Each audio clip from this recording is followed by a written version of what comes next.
नमस्कार, capital TV Uttar Pradesh देख रहे हैं आप। आपके साथ मैं हूं बबीता। उन्नाव में एक जनसभा को संबोधित करते हुए प्रधानमंत्री नरेंद्र मोदी ने समाजवादी पार्टी और अखिलेश यादव पर जमकर हमला बोला।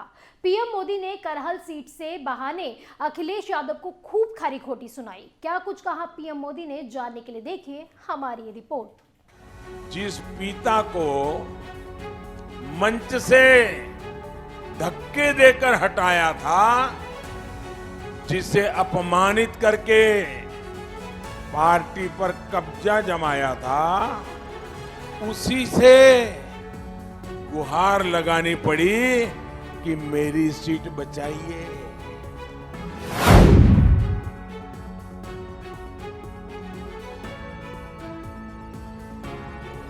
यूपी महारण में बीजेपी के प्रचंड बहुमत के लिए फिर से यूपी में कमल खिलाने के लिए बीजेपी के तमाम दिग्गज जी तोड़ मेहनत कर रहे हैं। इसी कड़ी में देश के प्रधानमंत्री और बीजेपी के वरिष्ठ नेता पीएम मोदी भी जी जान से चुनाव प्रचार में लगे हुए हैं। इसी कड़ी में रविवार को पीएम मोदी ने उन्नाव में एक जनसभा को संबोधित किया, जहां समाजवादी पार्टी और सपा के अध्यक्ष अखिलेश यादव पर पीएम मोदी ने ऐसा वार किया जिससे अखिलेश चित हो गए। दरअसल पीएम मोदी ने हमला बोलते हुए करहल सीट का जिक्र किया और कहा, जिस सीट को ये लोग सबसे सुरक्षित मानकर बैठे थे वो भी हाथ से निकल रही है। आपने देखा होगा, जिस पिता को मंच से धक्का देकर हटाया था, उसे ही अपमानित करके पार्टी पर कब्जा जमाया था, आज उसी से गुहार लगानी पड़ी कि मेरी सीट बचाइए।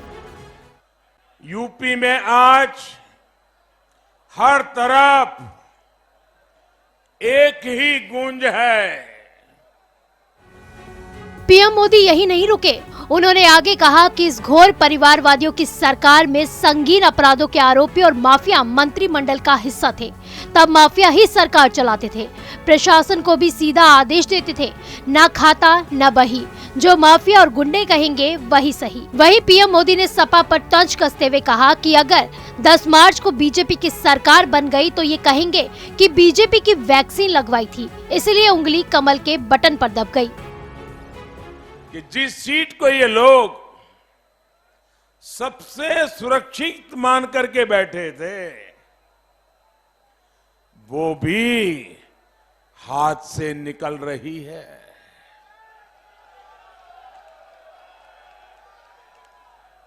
आपको याद होगा, जिस पिता को मंच से धक्के देकर हटाया था, जिसे अपमानित करके पार्टी पर कब्जा जमाया था, उसी से गुहार लगानी पड़ी कि मेरी सीट बचाइए।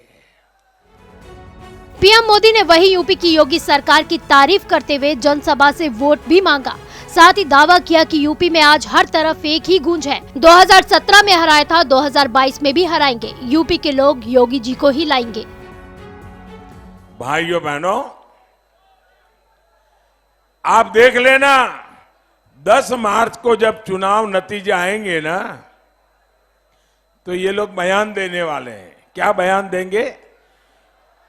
हम तो इसलिए हार गए, हमारी जमानत इसलिए जब्त हो गई, ये भाजपा वाले इसलिए जीत गए कि वो भाजपा का टीका लगाया था, तो उनकी उंगली अंदर कमल पर ही जाती थी। बहरहाल चुनाव का दौर है तो आरोप प्रत्यारोप भी जारी रहेगा और हर पार्टी जीत का दावा करेगी। लेकिन इस महारण में इस बार कौन बाजी मारेगा, किसकी सरकार यूपी में सत्तारूढ़ और लखनऊ जाएगी, ये तो अब 10 मार्च के नतीजे ही बताएंगे। आप देखते रहिए कैपिटल टीवी उत्तर प्रदेश। नमस्कार।